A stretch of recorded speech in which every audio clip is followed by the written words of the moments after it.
Doctor R.S. व्यास से आचार्य EFM commerce MLB government college Nokha. आज का टॉपिक है बीकॉम पार्ट 3।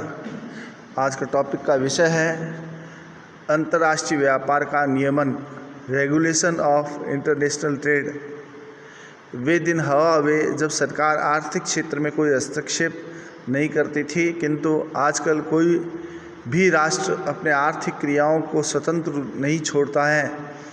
इसी परिप्रेक्ष्य में अंतर्राष्ट्रीय व्यापार के संबंध में प्रत्येक देश में अपने विदेशी व्यापार की मात्रा, बनावट तथा दिशा में वांछित परिवर्तन लाने के लिए सरकारी हस्तक्षेप और नियंत्रण की नीति अपनाता है। यही कारण है कि अब मुक्त व्यापार की कल्पना निरर्थक है। अब मैं आपको स्पष्ट करता हूं कि अंतर्राष्ट्रीय व्यापार के नियमन का अर्थ क्या होता है। तो प्रिय विद्यार्थियों, अच्छी तरह से पहले अर्थ समझना जरूरी होता है। अंतर्राष्ट्रीय व्यापार के नियमन का अभिप्राय सरकार द्वारा निश्चित उद्देश्यों की पूर्ति हेतु अपनाई जाने वाली उस वैधानिक विधि से है जिसके द्वारा विदेशी व्यापार की मात्रा, उसकी बनावट, उसकी दिशा को प्रभावित करने का प्रयास किया जाता है। आधुनिक सरकारें अंतर्राष्ट्रीय व्यापार में जो हस्तक्षेप और नियंत्रण की नीतियां क्रियान्वित करती है उन्हें अंतर्राष्ट्रीय व्यापार का नियमन कहा जाता है। दोबारा समझ लीजिए, शॉर्ट स्वीट बात इतनी सी है कि विदेशी व्यापार की मात्रा का मतलब हम कितने करोड़ रुपए का आयात निर्यात करते हैं। बनावट का मतलब है कि हम कौन कौन सी वस्तुएं निर्यात आयात करते हैं। फिर इसके बाद है दिशा कि हम किन किन देशों से व्यापार करते हैं। तो आपको ध्यान में है कि विदेशी व्यापार में 1972, 73 और 76 को छोड़कर घाटा रहा। इसके अलावा आपको ये भी ध्यान में है कि हम 5-7 प्रकार की वस्तुएं हैं वे आयात और निर्यात करते हैं। फिर दिशा में आपको मालूम है कि हमारे 5-7 देशों से ही विशेष रूप से निर्यात आयात होते हैं। तो ऐसी स्थिति में हमारे विदेशी व्यापार की मात्रा है, उसकी बनावट है और उसकी दिशा को प्रभावित करने के लिए सरकार जो हस्तक्षेप और नियंत्रण करती है उसको अंतर्राष्ट्रीय व्यापार का नियमन कहते हैं। यानी कि हम कुल कितना माल खरीदेंगे बेचेंगे, कितने देशों से खरीदेंगे बेचेंगे, कौन सी वस्तुएं खरीदेंगे बेचेंगे, इसके बारे में सरकार हस्तक्षेप करती है, वह अंतर्राष्ट्रीय व्यापार का नियमन है। अब अगला हेडिंग अपने ये है कि अंतर्राष्ट्रीय व्यापार के नियमन की आवश्यकता क्यों पड़ी। तो अंतर्राष्ट्रीय व्यापार का नियमन करना सरकार के लिए ज़रूरी हो गया, क्योंकि हम देखते हैं कि देश में निर्यात है वो कम है, आयात ज़्यादा है और व्यापार घाटा है। ऐसी स्थिति में हमारे निर्यात ज़्यादा हो इसकी कोशिश की गई। दूसरी तरफ देखते हैं कि अनावश्यक आयात ज़्यादा हो रहे हैं और विदेशी मुद्रा की कमी है। कोविड-19 के कारण से हमारे बजट में जो निर्धारण किया गया था उसकी 40% राशि इस समस्या को हल करने में खर्च हो गई। दूसरी बात के बाद तीसरी महत्वपूर्ण बात है कि संरक्षण की नीति को प्रोत्साहन देना। हम अपने उद्योग हैं, अपने देश की वस्तुएं हैं, उनको विदेशी प्रतिस्पर्धा से बचाना है और स्वदेशी वस्तुएं हैं उनके निर्यातों को प्रोत्साहित करना है। फिर हम देखते हैं हानिप्रद व विलासिता की वस्तुओं पर आयात पर रोक, कि देश में हानिप्रद और विलासिता की वस्तुएं आयात की जाती है उसको कम किया जाए। फिर व्यापार की शर्तें हैं, तो विकसित राष्ट्र कठोर व्यापार की शर्तें रखते हैं जिसमें उनकी ही सभी सेवाएं होती है, बैंक, बीमा, परिवहन।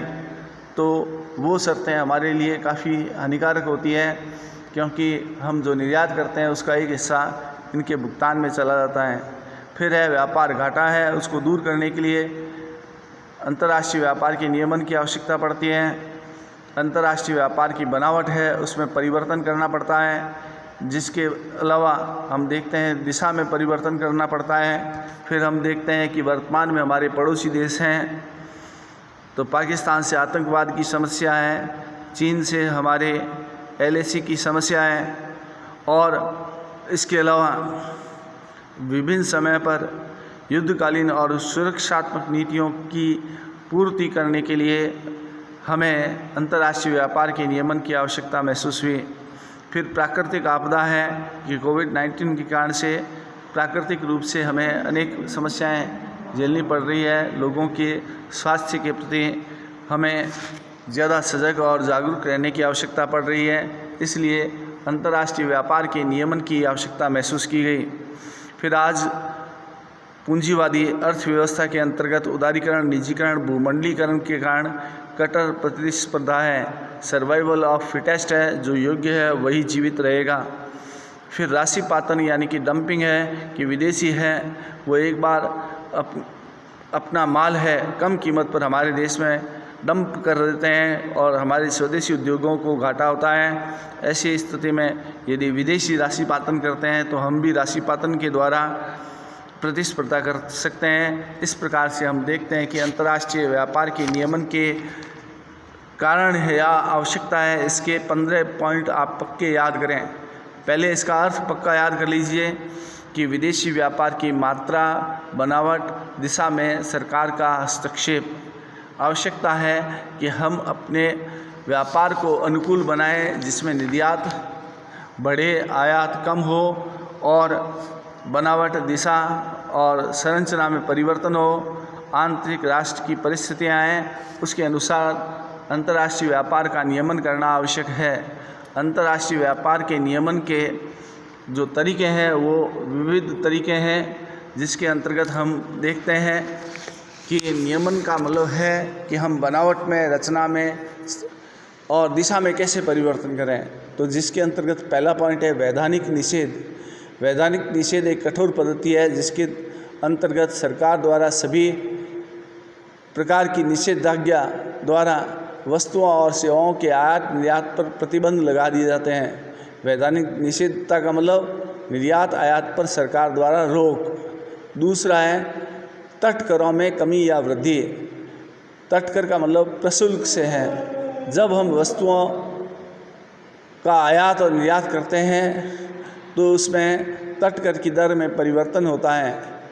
आयात कोटा है, इसमें हम एक निश्चित आयात का कोटा निर्धारित कर देते हैं कि इतनी वस्तुएं ही आयात करेंगे, इतने रुपए या इतनी विदेशी मुद्रा का ही आयात करेंगे।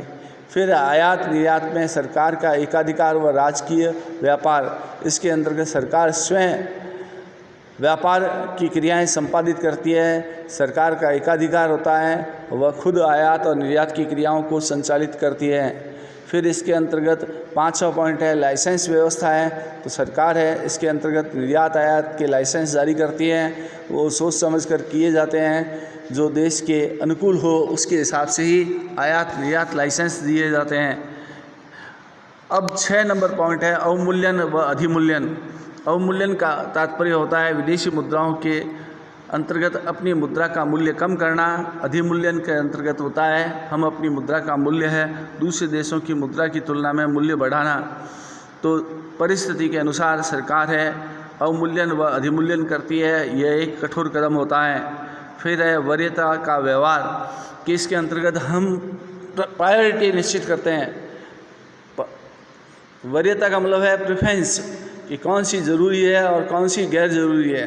जैसे अभी कोविड-19 की समस्या है तो इस समस्या की समाधान के लिए आवश्यक मेडिसिन है, आवश्यक सामग्री है। अगर वैक्सीन बनता है, दवाइयाँ हैं, तो उन दवाइयों आदि के आयात को प्राथमिकता से क्रय किया जाता है, तो जिससे हम जो ज़रूरत की चीज़ है उसी का ही आयात निर्यात कर सकें। अगला अपना पॉइंट है कि अंतर्राष्ट्रीय व्यापार का नियमन करें तो विदेशी विनिमय नियंत्रण। विदेशी विनिमय नियंत्रण का अर्थ है कि विदेशी व्यापार के नियमन व नियंत्रण के लिए विदेशी मुद्रा के व्यय पर नियंत्रण है वो सरकार और केंद्रीय बैंक या रिजर्व बैंक के द्वारा होता है।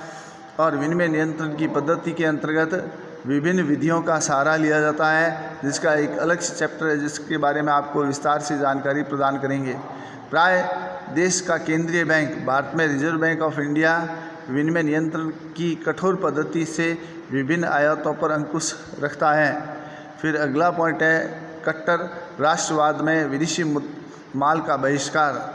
जब देश में कट्टर राष्ट्रीयता की भावना जागती है तो देश के लोग विदेशी माल का बहिष्कार करते हैं। इससे विदेशी माल के आयात पर रोक लगती है। भारत में स्वदेशी आंदोलन और विदेशी माल की होली जलाने का कार्य इस पद्धति का उदाहरण है। भारत में स्वदेशी जागरण अभियान भी इसका एक उदाहरण है। लास्ट बिंदु है अंतर्राष्ट्रीय स्तर पर संगठन। कभी कभी कई राष्ट्र मिलकर अंतर्राष्ट्रीय व्यापार के नियमन के लिए संगठन बनाते हैं। इसका अनुपम उदाहरण विश्व व्यापार संगठन है। विश्व व्यापार संगठन का भारत मौलिक और आरंभिक सदस्य राष्ट्र रहा है और इसके अंतर्गत विदेशी मुद्रा के नियमन और नियंत्रण का कार्य किया गया है। तो प्रिय विद्यार्थियों, आप अच्छी तरह से समझने की कोशिश करें कि अंतर्राष्ट्रीय व्यापार का नियमन व नियंत्रण है वो काफ़ी आवश्यक है। अंतर्राष्ट्रीय व्यापार के नियमन का तात्पर्य है विदेशी माल के आयात की मात्रा की राशि है वो फिक्स करना, इसके अलावा किन देशों से माल खरीदना, इसके अलावा कौन कौन सी वस्तुएं खरीदना और बेचना। वर्तमान में उदारीकरण, निजीकरण, भूमंडलीकरण है तथा कोविड-19 की वैश्विक महामारी है। ऐसी स्थिति में अंतर्राष्ट्रीय व्यापार के नियमन और नियंत्रण का महत्व काफ़ी बढ़ गया है और इस बढ़े हुए महत्व के कारण से अंतर्राष्ट्रीय व्यापार के नियमन की आवश्यकता हुई है।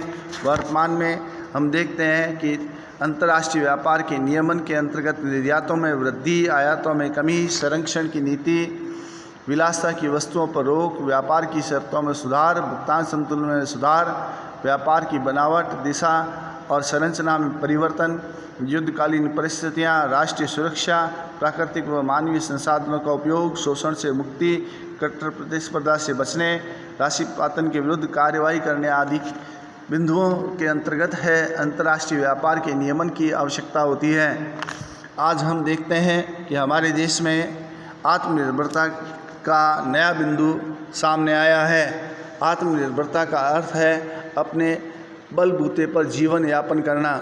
अपने बलबूते पर जीवन यापन करने का तात्पर्य यह कदापि नहीं है कि सरकार द्वारा किसी प्रकार की सहायता या सहयोग प्रदान नहीं किया जाएगा, लेकिन ये अवश्य ही इसमें शामिल है कि सर्वाइवल ऑफ फिटेस्ट है, तो हमें अपनी योग्यताएं हैं वो डेवलप करनी होगी। आज के प्रतिस्पर्धी अंतर्राष्ट्रीय व्यापार में हमें आवश्यक रूप से अपने आप को सक्षम और योग्य बनाना होगा। और योग्य बनाना कोई गलत बात है या कोई गलत सलाह नहीं कही जा सकती। दूसरी तरफ हम देखते हैं देश में कृषि, उद्योग, व्यापार, वाणिज्यिक क्रियाएं हैं, गरीबी, बेरोजगारी की समस्या है, उद्योग कृषि के अंतर्गत समस्याएं हैं। तो ऐसी स्थिति में इनको आत्मनिर्भर करना काफ़ी जटिल कार्य होगा। लेकिन सरकार का यह भी कहना है कि केवल सरकारी सहायता या मदद से ही आर्थिक विकास की क्रियाएं संपादित किया जाना संभव नहीं है। तो ऐसी स्थिति में उदारीकरण, निजीकरण, भूमंडलीकरण, वैश्वीकरण का जो समय है उसके अनुसार हमें अपने आप को परिवर्तित करना होगा और अंतर्राष्ट्रीय व्यापार के नियमन व नियंत्रण के अंतर्गत हमें वास्तव में विदेशी वस्तुओं पर नियंत्रण लगाना होगा।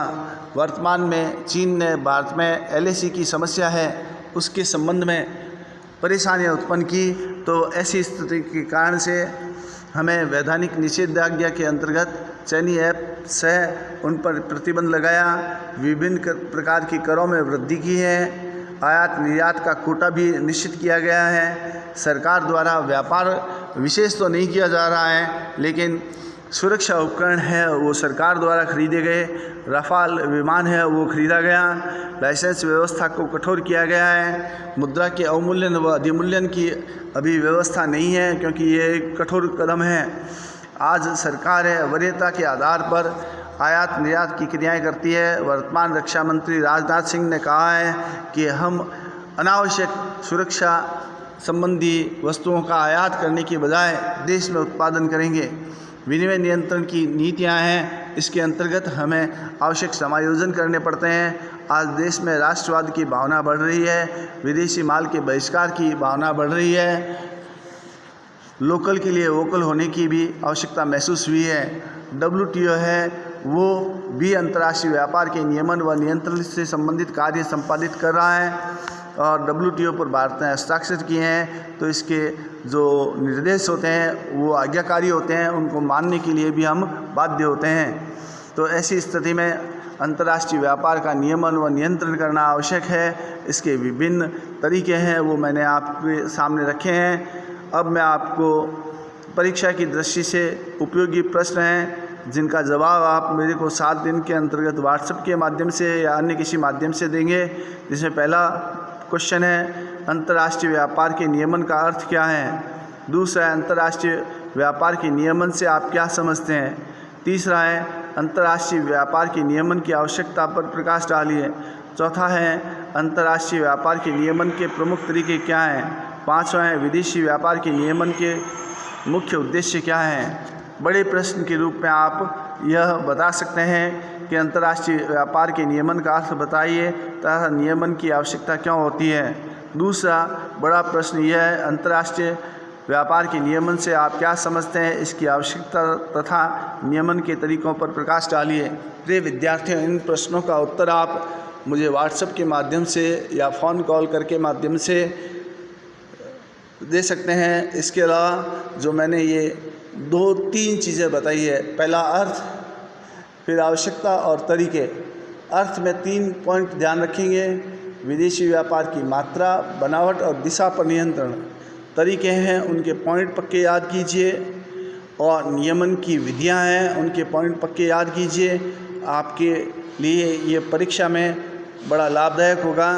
और बीकॉम पार्ट 3 में अंतर्राष्ट्रीय व्यापार एवं वित्त में आपको किसी प्रकार की परेशानी नहीं होगी, और आपके उपयोगी सुझाव हैं वो सादर आमंत्रित हैं। आपने मेरी बात को सुना, समझा और इसको गंभीरता से लें। बहुत बहुत आपका धन्यवाद।